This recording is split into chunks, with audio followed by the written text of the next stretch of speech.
A paz do Senhor Jesus, o Cristo, sou o evangelista Daniel Araújo e estou com você hoje na pré-aula de número 11 da Revista de Jovens. Mas antes de entrar realmente no final de todas as coisas, quero convidar você, mantenha sua inscrição ativa, se inscreva no canal, acompanhe através do sininho de notificações todas as novidades e transmissões que acontecem no canal ADMP TV, que além das pré-aulas da Escola Bíblica Dominical, também te apresenta a transmissão dos cultos e agora com uma diversidade de podcasts, mesa de conversas, ampliando aqui a oferta de um conteúdo de qualidade, com carinho e com foco no teor bíblico, teológico e ministerial. É muito importante você fazer parte conosco, porque é para você esse canal, é para você que vale a pena estar aqui trabalhando, e parabéns a toda essa equipe que tem crescido muito. Já com um tom nostálgico aqui, agradecendo, estamos chegando aqui quase no final, então da pré-aula, essa é a penúltima participação minha nessa revista, para alguns graças a Deus e aleluia, para outros, não. Gente, brincadeirinhas à parte, então é um prazer sempre fazer parte da estrutura que serve à igreja, que serve aos obreiros, aos irmãos, você professor de escola bíblica, você aluno, você superintendente. Então, muito obrigado por me permitir e por me acompanhar em algumas aulas e a lição de número 11. E na última lição nós vamos ter um formato bacana, estou combinando aqui com o Thiago Mana, vamos fazer um bate-bola, nós dois juntos, fechando a lição desse trimestre, tá certo? Então, lição de número 11, o julgamento final, novos céus e nova terra. Vamos lá?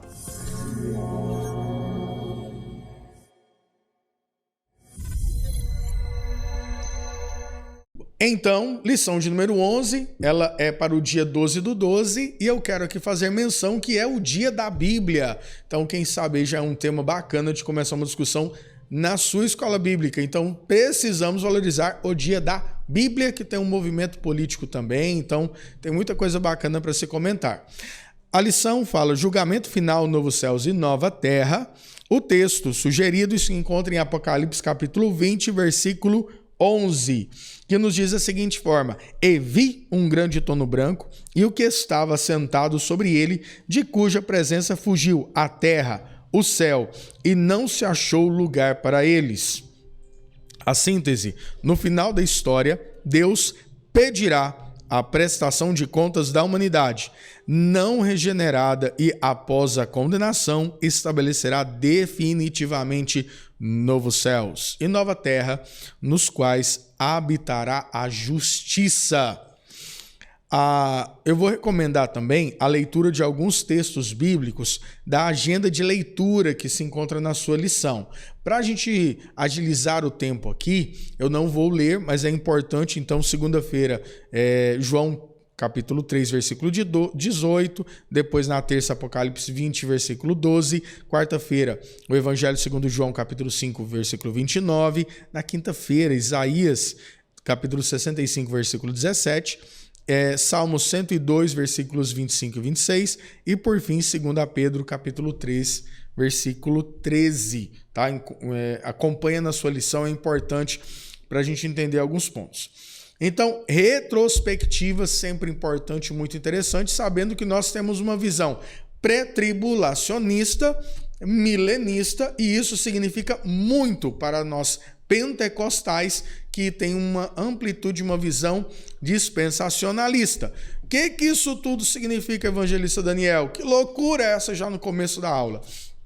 Gente, nós não estamos aqui com um canal de debate teológico. Nós aqui estamos em um debate, em uma discussão, uma apreciação da revista da Escola Bíblica da CPAD, que é a qual nós utilizamos. E é uma revista fundamentada em alguns pontos de visões teológicos que são reforçados dentro da nossa profissão de fé. Então, antes de discutir, antes de discorrer sobre o tema, é importante, extremamente válido, entender alguns pontos dos posicionamentos teológicos e saber que existem outros. E desde a primeira lição, eu venho falando, gente, isso não é motivo de briga, discussão, facção, rivalidade, conflitos étnicos, raciais e por aí vai. O que é importante é entendermos que os elementos da primeira e segunda vinda de Cristo, eles fazem parte do contexto das igrejas cristãs sérias. a interpretação dos momentos desses elementos e as ações que acontecem, cada denominação, cada linha teológica tem a sua liberdade. É uma forma de interpretação. E saiba, professor, que existe um momento do debate, da construção teológica, mas também existe o momento de respeitar o local, igreja em que você está e a linha da perspectiva teológica que a sua igreja é fundamentada. Então, de uma forma objetiva também, que a gente tem um tempo bem objetivo e precioso aqui com você no canal, então nós somos pré-tribulacionistas, que significa que a igreja será arrebatada antes do período da tribulação. Tribulação esta que nós denotamos como tribulação e grande tribulação no período de 7 anos do governo do anticristo. Uma falsa paz no início dos 3 anos e meio e uma grande perseguição a toda expressão da adoração a Deus no período final, participando em metade da semana e a outra metade da semana. No final do período da grande tribulação, acontece a Batalha do Armagedon, onde eu tive a oportunidade de ministrar a pré-aula desta lição, e depois você tem o início do período milenar, que também para os dispensacionalistas faz parte de uma das 7 dispensações que nós interpretamos o relacionamento de Deus com a humanidade. Isso, quem não segue e quem não divide essa posição teológica evangelista são apóstatas? Não. São seitas e heresias? Não. Cada um de nós temos essa liberdade e nós, pré-tribulacionistas, para nós, milenistas, nós dividimos a sequência do enredo escatológico dessa forma. E você que pode estar acompanhando esse canal e é de uma outra denominação, de uma outra linha que não é a mesma nossa, fica o nosso respeito, o nosso carinho, e é importante a gente respeitar a liberdade de um para com o outro, tá certo? Como eu já falei em outras aulas, o Tiago também, os outros professores comentaram, não vou me deter a esse ponto. Então agora eu chego no grande trono branco, que é o julgamento final da história da humanidade. Mas Deus é muito ruim, mas Deus é muito mau. Jesus, então, a sua obra foi incompleta porque as pessoas irão para o inferno? Pontos de reflexão. Primeiro, o texto apocalíptico, ele é um texto que traz muitas alegorias e nós precisamos ter sabedoria e conhecimento para interpretá-las. O texto apocalíptico é um texto de revelação e a revelação já demonstra o amor de Deus para nós. Ninguém na humanidade será pego de surpresa. Ninguém na humanidade poderá dizer que não sabia o caminho, a direção que tomaria a história.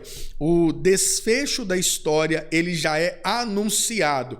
Desde o Antigo Testamento, nós percebemos, a partir do final de Gênesis, com a bênção patriarcal que é colocado sobre todos os filhos do clã de Jacó, e agora Israel, que se cumpre a formação do Estado judaico e cumpre-se também o enxertar da videira através da igreja.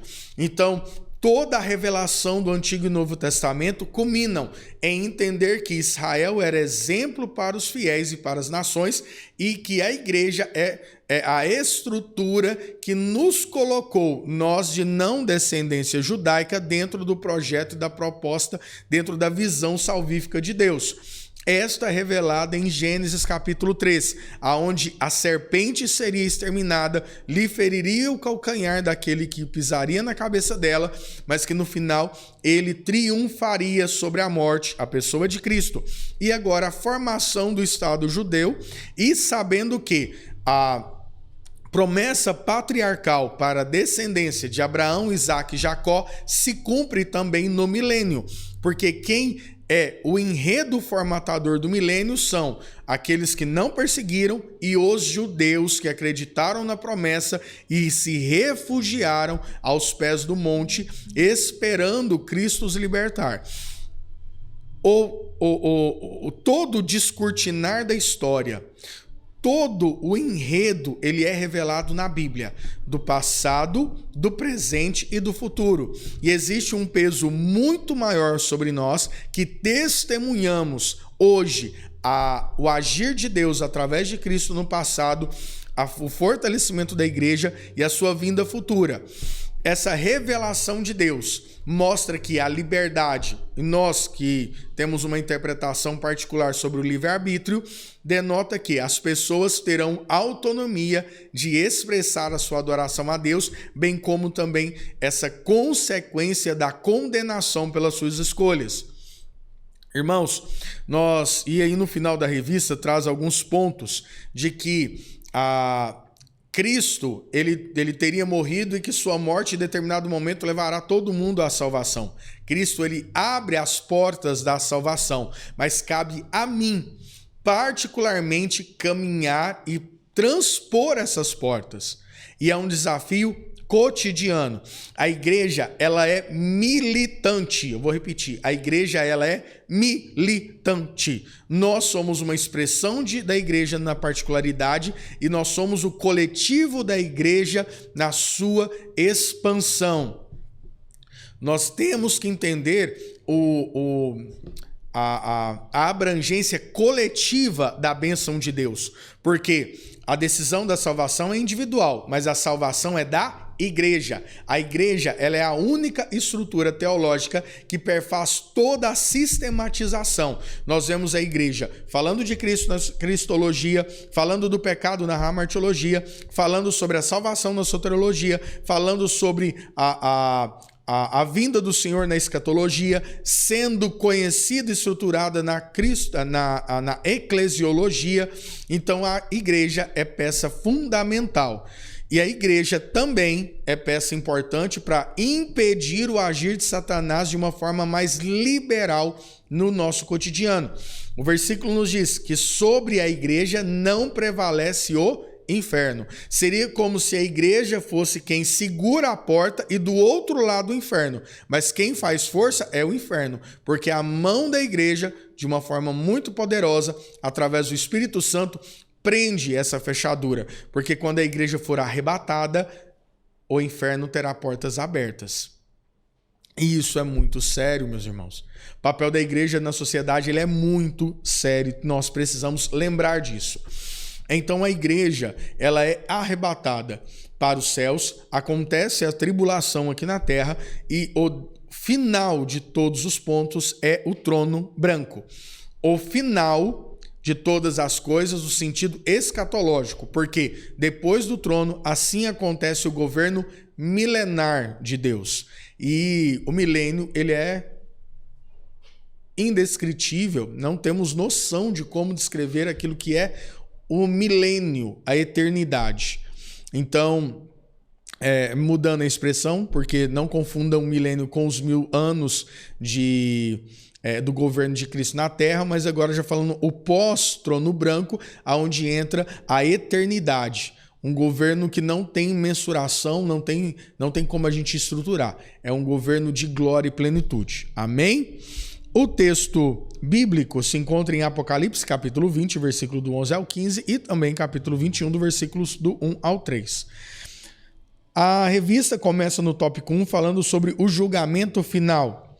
O presidente do tribunal, depois a segunda sessão, os livros do julgamento e, por fim, o destino dos condenados. Quem preside o julgamento é Cristo.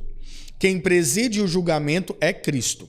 Voltando um pouquinho, o julgamento que acontece antes das bodas do Cordeiro é um julgamento para galardoar os crentes, não um julgamento para condenação.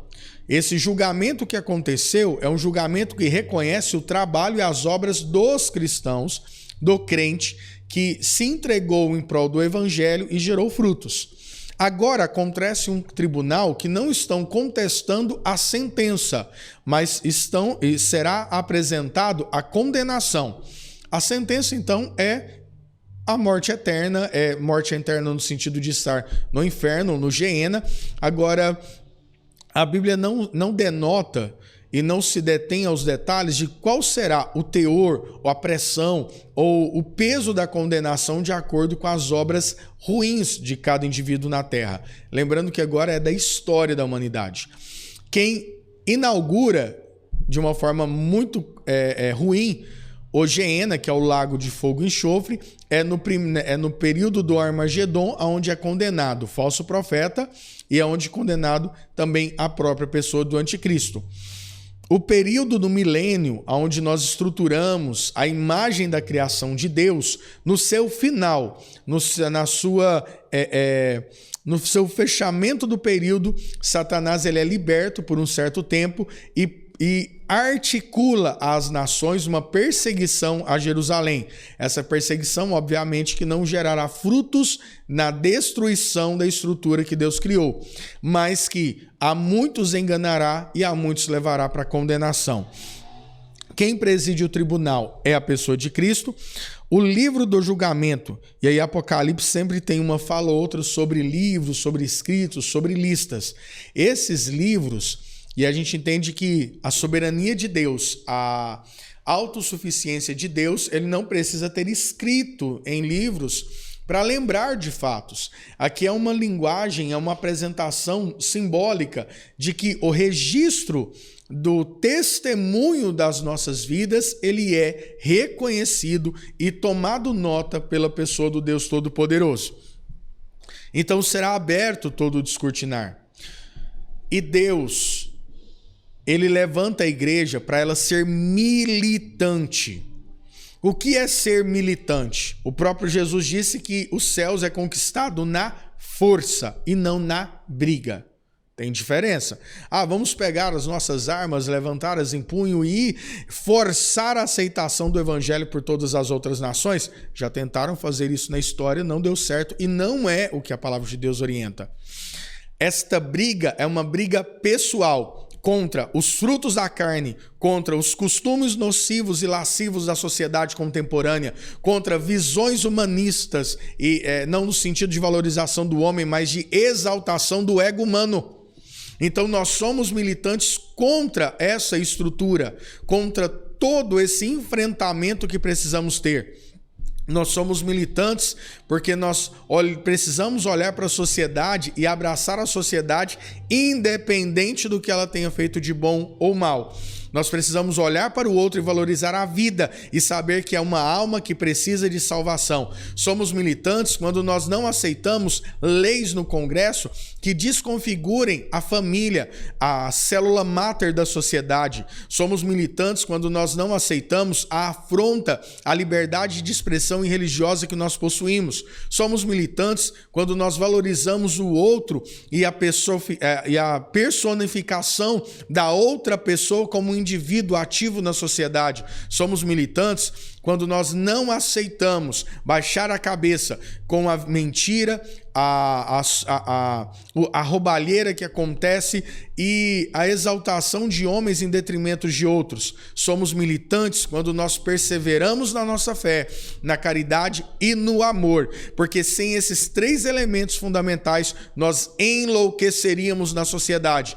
E aí, como Paulo deixa na igreja de Corinto e orienta a igreja de Tessalonicenses, até foi uma lição da Escola Bíblica da Revista de Obreiros, de adultos, melhor dizendo, que a fé, a esperança e o amor. E eu trabalhei de uma forma muito interessante falando que sem esses três elementos nós enlouqueceríamos na sociedade. Então a igreja ela é militante nas suas ações, na sua estruturação e no seu foco, visão e missão de vida e de valor.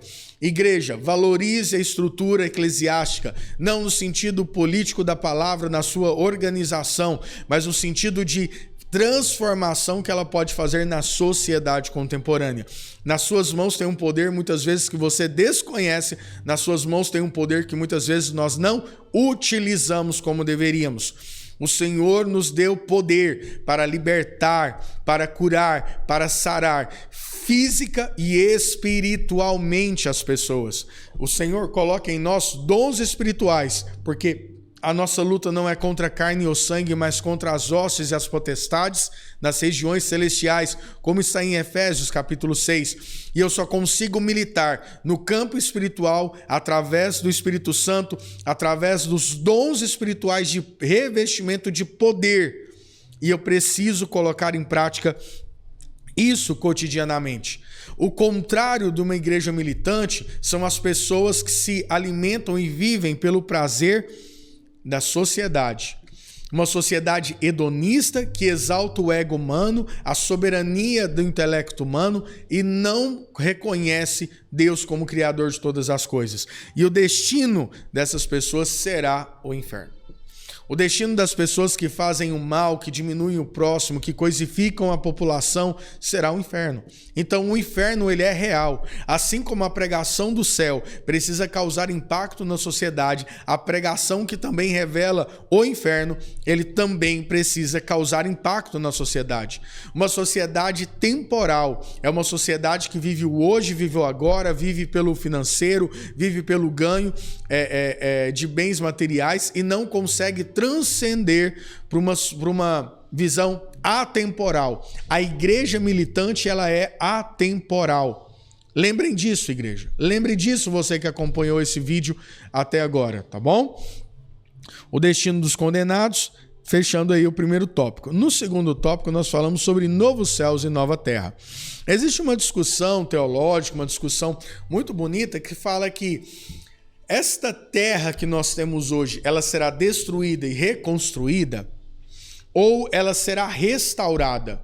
Ah, Daniel, mas essa terra geme e chora com o sangue dos profetas, com o sangue dos inocentes, com o sangue daqueles que injustamente foram mortos.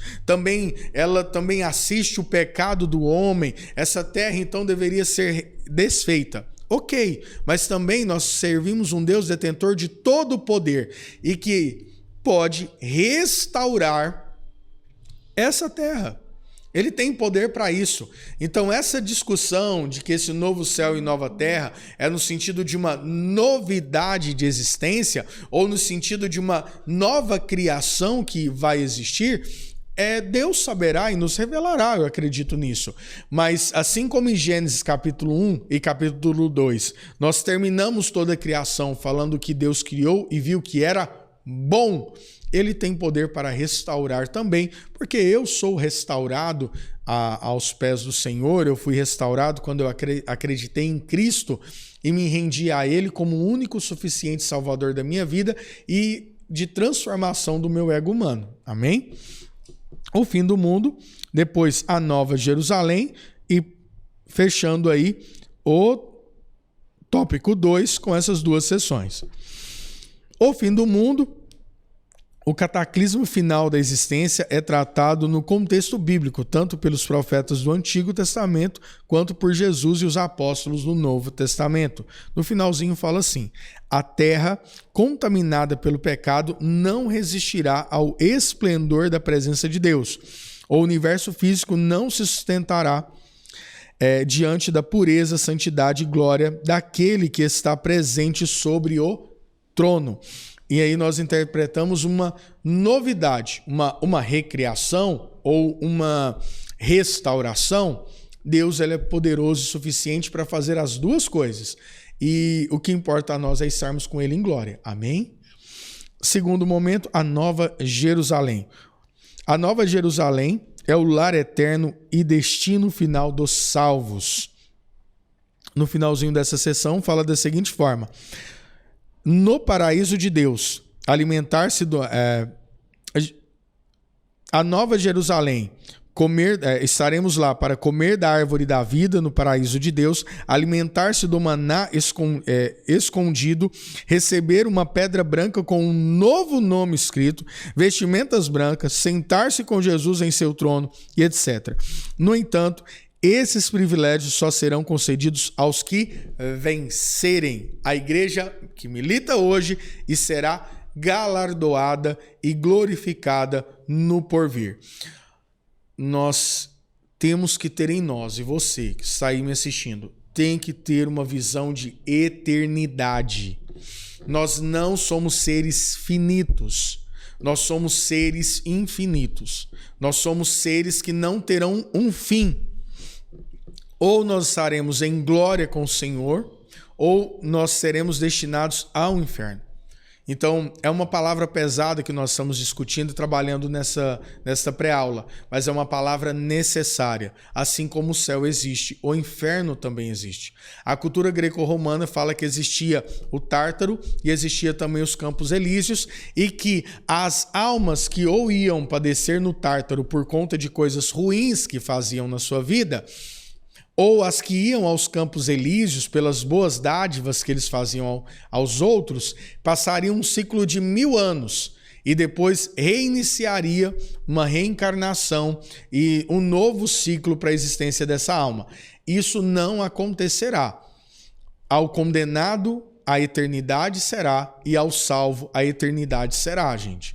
Então, quando Paulo, Pedro, João escreve sobre é dado ao homem, assim como em Hebreus deixa registrado, viver e depois o morrer fisicamente, e depois disso uma existência espiritual, é dado isso uma vez. Então nós temos hoje uma oportunidade, uma única oportunidade de garantir a nossa salvação. Então eu te convido a fazer parte, eu te convido a ser diferente, eu te convido a ter a humildade de reconhecer Cristo como único e suficiente Salvador das nossas vidas. E quando nós falamos isso, muitas pessoas se sentem até ofendidas. Ah, mas eu acredito em Cristo.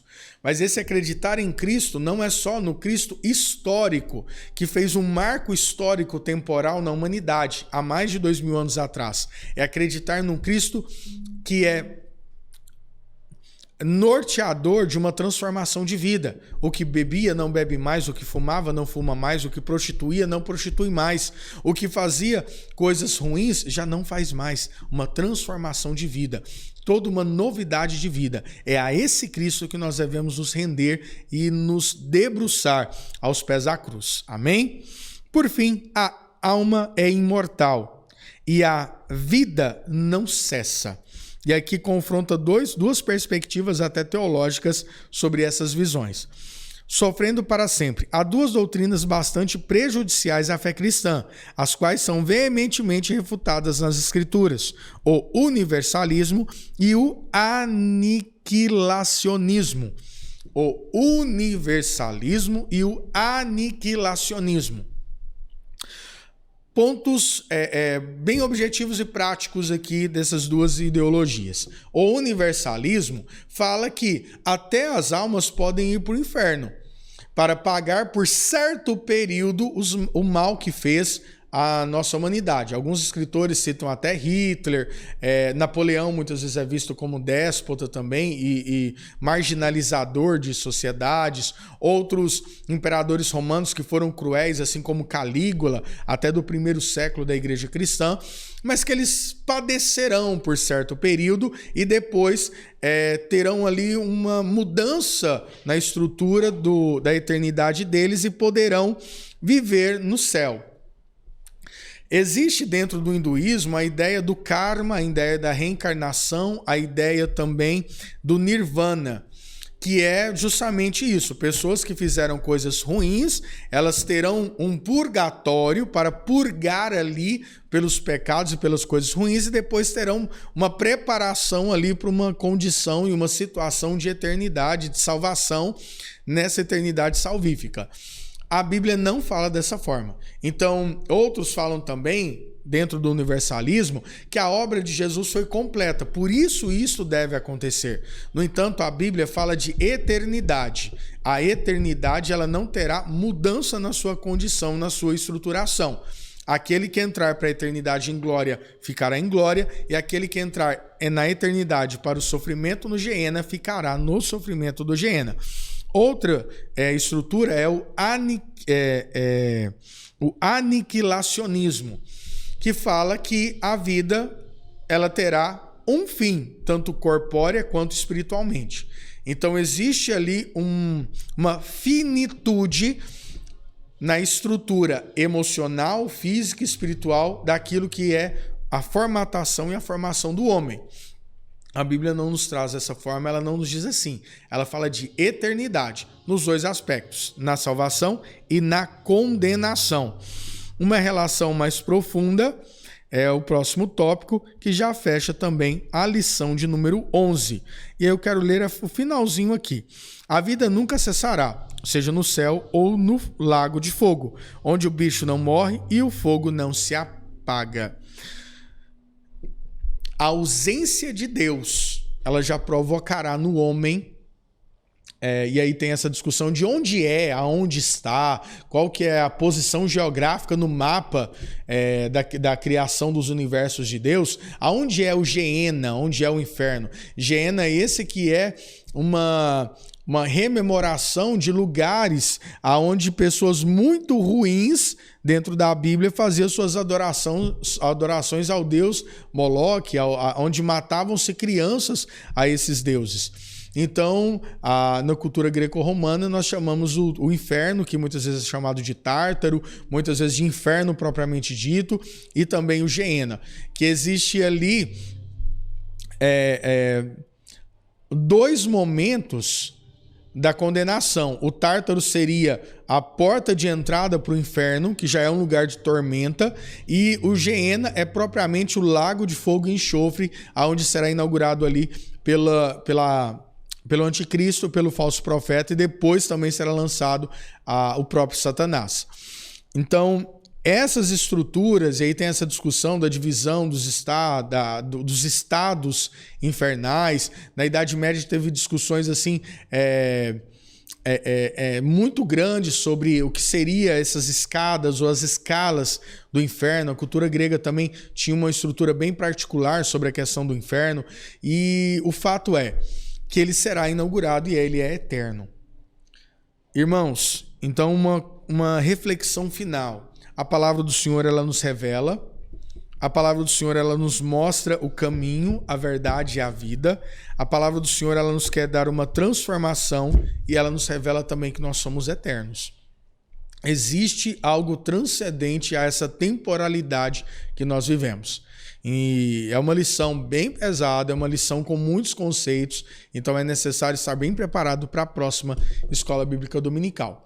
Eu quero aqui novamente deixar meu agradecimento, me deixar à disposição do Ministério e também do canal ADMP TV, e obrigado ao Senhor Jesus por sempre me ter dado essa oportunidade de servi-los aqui. Grande abraço a todos. Parabéns a toda a equipe de filmagem, edição, de transmissão da ADMP TV, e muito obrigado aos nossos pastores presidentes que ativamente apoiam essa iniciativa do canal. Grande abraço, Deus abençoe, até a próxima pré-aula